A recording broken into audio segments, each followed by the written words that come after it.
Kisooka kya byonna Flavia Namulindwa tabalimba mbuno yabaddawo ne yeerowooza mbuno akwate ekkubo ave mu America promised land akomewo Uganda okwesimbawo okurepresentinga abantu be. Flavia Namulindwa America yamulemye. Flavia America emuleme ya part 1 enemboze genda nkubera mu parts 1 2 3 4 ndoza up to 6 munange kasodolwa atuuka fuula nga Kampala ngemulema yayinayo bambi omwana w'omunga she's a single mother nga anoonya visa nga akwata kubo agenda mu America. Bwe yagenda mu America yatuukira wa Donizera mwena mujjukira. Unfortunately era ng'omuntu ow'ebisiraani nga COVID etandika fuula nga atuula mu COVID emyaka wagindaba COVID twagimala mu myaka emeka 2 fuula nga atuula emyaka wagindaba 2. COVID yali ngegwamu ko Donizera nga akwata kubo mubeera mujjukira Donizera nga akola vacation agenda e Kampala no mwana mulenzi hamuddale nga baleka fuula e Kampala basalako internet fuula akubira Doni basazeko internet Doni nga mugamba naye fuula obukopi bwaki tosobola kwata $10 kusasula internet fuula nga mugamba ebyawa nze munange mada sigenda kusasula internet as a matter of fact mbadde nkulinze okomewo nenda kusenguka nafunye jendaga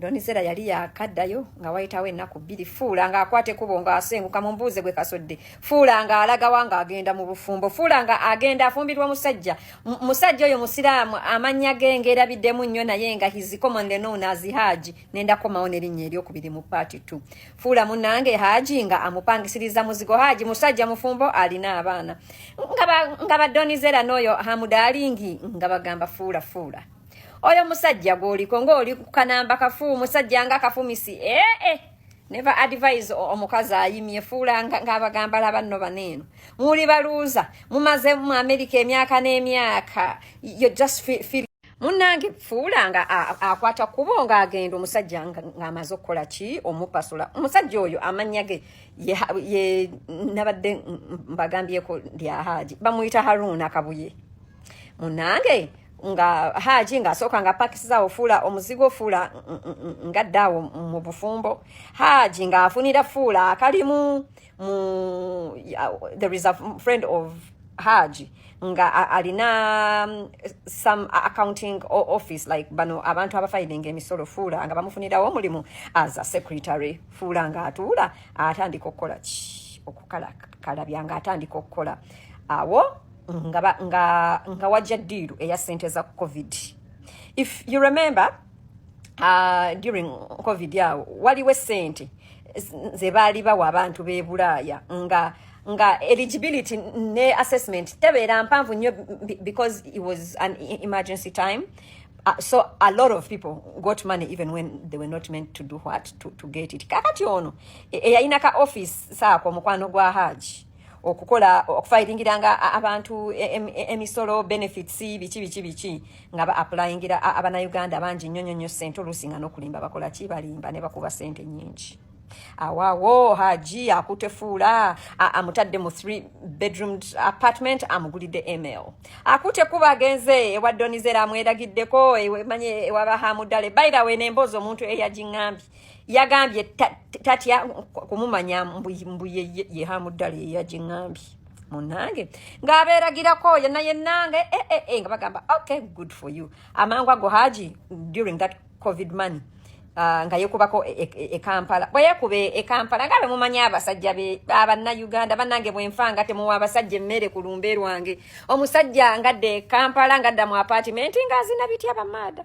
omusajja ngazina lunch breakfast dinner badiyale fuula nga bimutukako fuula nga anyiga fuula amala okunyiga Haji bwe yagendera okudda mu America nga madamu munyivu bita meanwhile Haji mufumbo mukazi wa Haji agamba wayezina ono malo omusajja ono omuzza ng'otagenda kumalawo fuula yekyanga ku Haji balwana bamala okulwana Haji amutimpula ebitege ebyo amala omutimpula fuula amulopa ku police alopa Haji ku police bakwata Haji bamusiba ndoza weeks wazindaba 2 nga bamutekako ne restraining order afuna criminal record.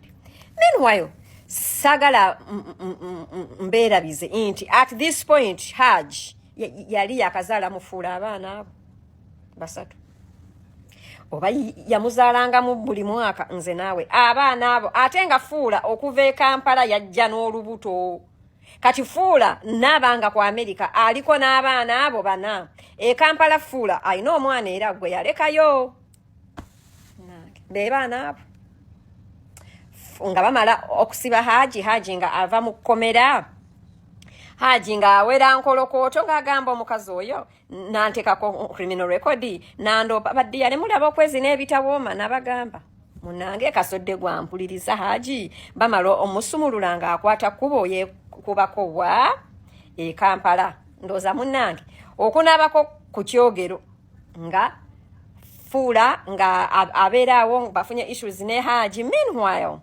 nga bagulawo an investigation okusesemyanga abantu abalya sente za COVID nga mu butali buki butuufu. It came out nga gayoyo Flavia we yakolanga nga yafuna sente kale yakola a COVID funds fraud era guy nga aka business ke nga kagala actually that guy had to pay back an amount of 1.8 million US dollars. Nenda biba postingira mu birabe. Munange nga company nga bajigalawo ka business nga bankagalawo Fuula nga abeera waka unemployed. Ebizibu bya Fuula onanti bitandika. Haji yali ave Kampala. Wali nga agenda yali yaddayo n'abaana ba Fuula bonna abaana bana Duli amale atukeyo adde mu bwenzi yali yagenda n'abaana ba Fuula bana. Haji akomawo n'abaana nga ne Fuula tamugambye nga abaleeta bonna okuva e Kampala nga abamusuulirawo. Mukazi watu Fuula ali awo talina mulimu. Haji yamwenkyangirako ng'asooka avamu eri 3-bedroom apartment nga adda mu 2-bedroom apartment. Meanwhile Fuula yali yafayiringa empapula ezo Fuula yali yafairinga empapula eza marriage kumunyaga black American oba mu Jamaica waneno mu wano mu US era Haji yali yakola ki yamumufunira ngayo manyi mbuno olusi empapula z'obufumbo nazo olusinzirwawo bitambula eno Fuula mbo ali mu court back and forth manya Haji manya yakamuzaalamu ate abaana bana ate abaana bayina taata manya ga Haji ate ofumbiddwa omunyaga ate oli mu kooti n'omusajja omulala omuyita partner wo akutimpula emiggo filing a restraining order and a pool of other cases because waliwo case nga Fuula abanja Haji 10. Meanwhile gwe kasodde under ba Haji nga atalina mulimu. Haji omulimu gwe atunda makanzu ku America. Aina akaduka ke atunda makanzu alomba dduwa mulungi bitya. Anyirira mulungi musajja mulungi era ne Fuula yamuzaalamu abaana balungi nga aina akaduka ke atundira mu kanzu ez'abasiraamu alomba dduwa za kamulati eromu mu kaduka ke nga mwe yateeka akatanda oluusi mwakeberera abalwadde naye nga abalwadde oluusi abakebera paka eri ettemangalo mu biki mu bitundu ebyekyama munange ebyempapula bamaze okulaba akatogo konna Fuula kabaddemu nga bamumma empapula ez'obufumbo. Fuula wakane mu kibira ne bimusobera. Jukira Fuula nga yakayingira mu America yafairinga asylum ku byobufuzi kwe kumulabanga nga ayesibanga ku Bobi Wine buli kaseera kwe kubya naye bifananyi kumu interviewinga ne bazimumma. Akati that was the second time nga Fuula bamumma empapula. Ladies and gentlemen, Fuula without a job, without a man, with 4 kids. Fuula nga ali mu 2-bedroom apartment kwe kuleta Kayz atandika okubeera naye. Abeera ne Kayz naleeta ate omuvubuka omulala nga just to cut on those costs munange and expenses of living. Munange Fuula akwata Kayz amuleeta batandike okubeera bombi. Meanwhile aleta Kayz okubeera waawo aleeta omuvubuka omulala. Jukira bali mu 2-bedroom. Fuula ayina abaana wabanda ababana Kayz musajja watu expenses zonna nga yazisasula kyokka bamuleeteddeko oli omuvubuka omulala nga fuula sente zajja kuno omuvubuka omulala zajjako ku Kayz. At the same time Kayz bambi is being a houseboy and a babysitter. Kayz munange nga bimutama nga akwata kubo nga agenda ndozeyo ensasage ya Kayz ne fuula nayo mwajiwulira fuula nga noli omuvubuka naye nga agenda nga bamuleka mu 2 bedroom. Fuula could not afford it. Fuula munange nga ne 2 bedroom ajivaamu nga adda mu 1 bedroom n'abaana be wabandaba bana without a job.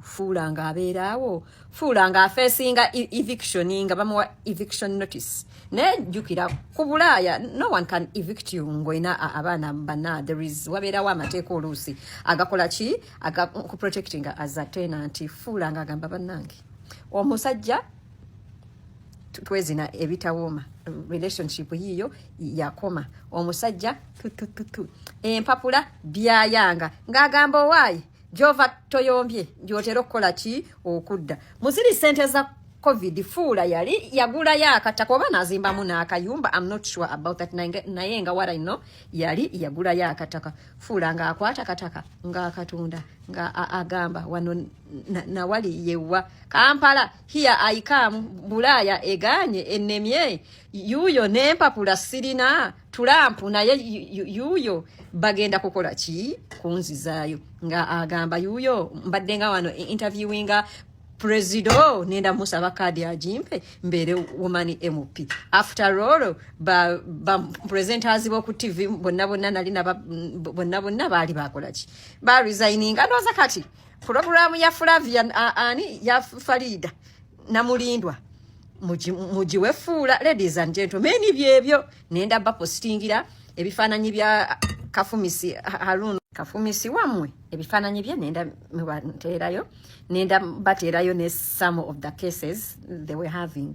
The screenshots include the restraining order on Haruna, the fraud money is a COVID, emisango jayalopa Haruna nga mubanja esente zalioba 15 oba 14 nkebyo. Ladies and gentlemen mubadde bawuliza balungi. That is it for now. Temuvaawo nenda kukomaweera n'olugambo olulala olubalagavu.